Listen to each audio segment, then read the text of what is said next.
Ryan. We beat the DLC. Ryan's on the phone. Oh my gosh, you guys done talking about this bullshit? Hey, you know what? I gotta give him a chance. I like to let him get his opinion out there for the people to hear because I think it's important for the people to hear.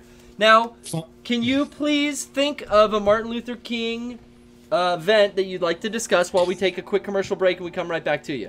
Yeah, I can think. What do you want me to say it right now? Or no, just hold on. Oh, Jesus. Okay, I got it. I'm sorry. So Ameisner ants, that is easy, but who is naming Daddy Longlegs? Why is it that? I don't like that. It is like, we name a cockroach, cockroach, we name a horse, thing. Daddy Longlegs? What? Who is naming this, Daddy? Is this a shortness for father Longlegs or something? All right, Ryan, you're on. Yes. How you doing? Happy MLK Day.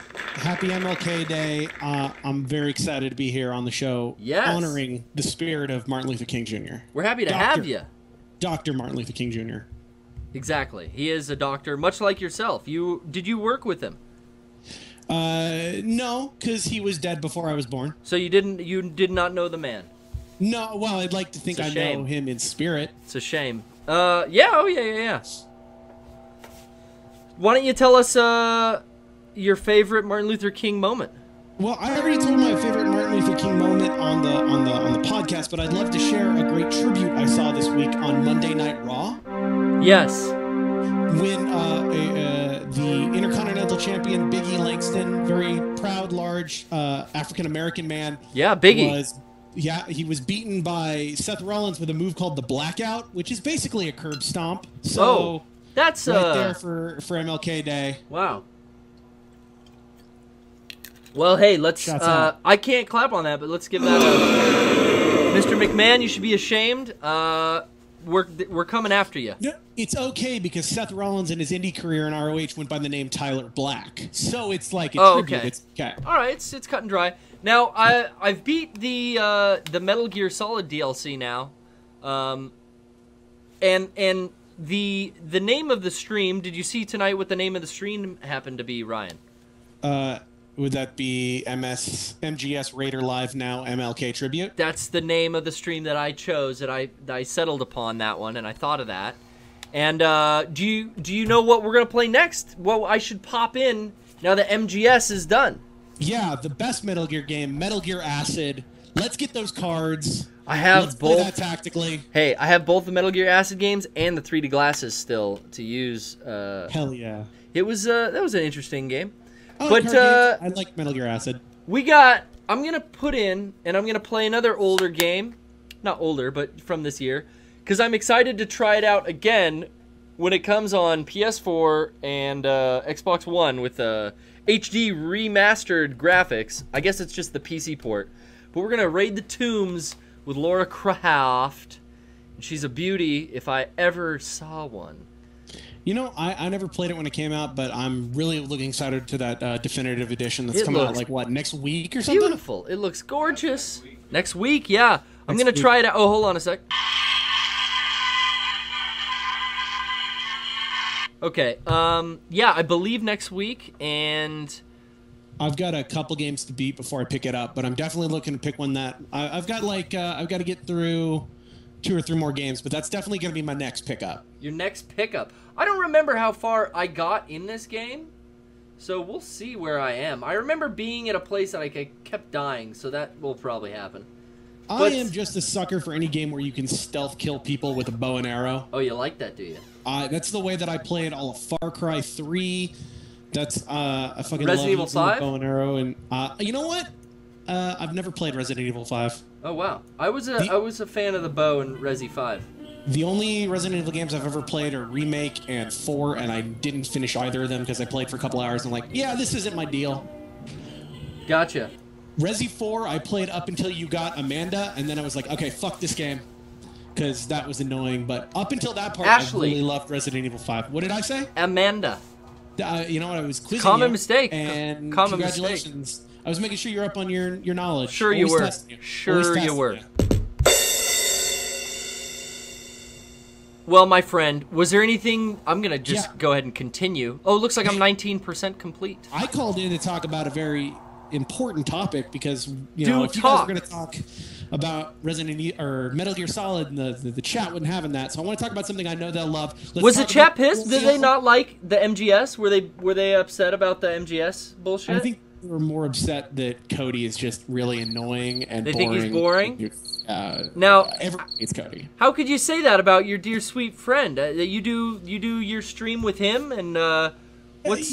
Hey, because we're good enough friends that I can tell him the truth. I think I would hope that we're on that same logic, that if I was saying something boring and annoying, you would tell me too. Cody can act like a dumb baby sometimes. He's known for it. But I think that's the appeal of Cody, and that's what I like to see. Here's the other thing. I want to bring this up before we get to my topic. We always call Cody a dumb baby. I think that Cody's grown up. He's matured. He has evolved. No longer should we call Cody a dumb baby. Cody is now a gross monster. A gross monster. Well, that fits. Now, here's the thing. I don't want to bully anybody, and I wouldn't want... If Cody doesn't like being called a dumb baby, I would never want to call him that. But he calls himself dumb baby.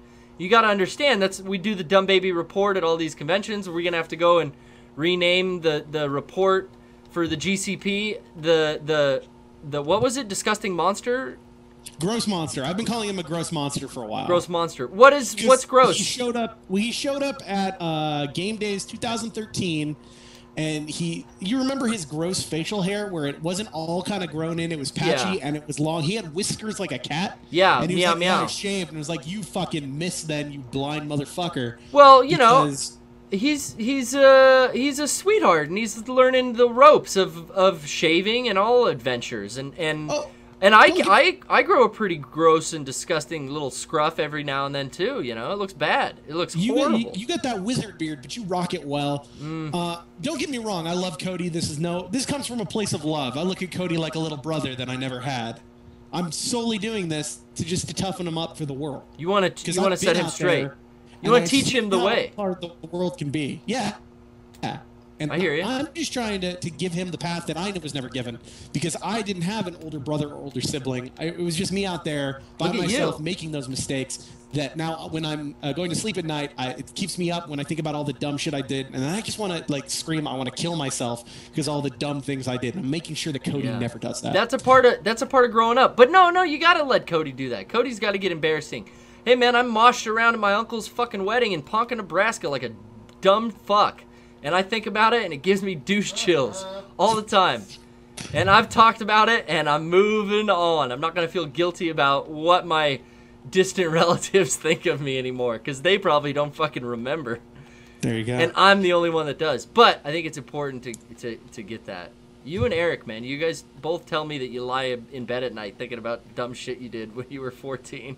Oh, it literally keeps me up at night. Like, if something reminds me about an event that I remember that makes me so fucking embarrassed. Yeah. Sometimes I don't know how my parents didn't just throw me away because I was broken.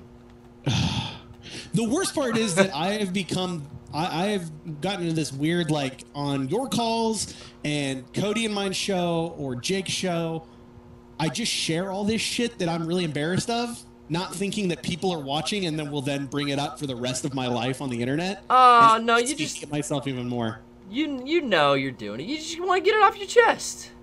It's fun. You want to make it entertaining.